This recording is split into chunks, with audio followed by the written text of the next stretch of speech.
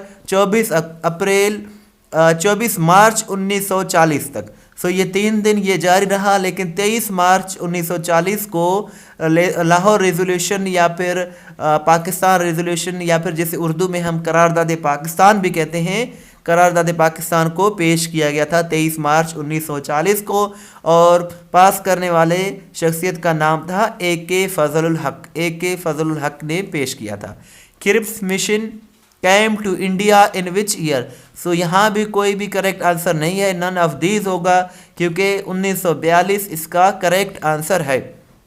Next question है, day of deliverance was observed on dash in 1939। So day of deliverance यानी कि यौम निजात मनाया गया था 22 दिसंबर 1939 को। 22 दिसंबर 1939 करेक्ट आंसर है। कायदे आज़म मोहम्मद अली जिन्ना ज्वाइंट मुस्लिम लीग इन? सो कायदे आज़म मोहम्मद अली जिन्ना ने 1913 में ज्वाइन किया था मुस्लिम लीग, और इंडियन नेशनल कांग्रेस ज्वाइन किया था उन्होंने 1906 में। इसके साथ साथ ये भी पूछा जाता है कि कांग्रेस से कब उन्होंने रिज़ाइन किया था। सो ही रिज़ाइन फ्रॉम कांग्रेस इन 1920 में उन्होंने कांग्रेस से रिज़ाइन किया था। नेक्स्ट क्वेश्चन है, Quaid-e Azam inaugurated dash of Pakistan on 1 July 1948।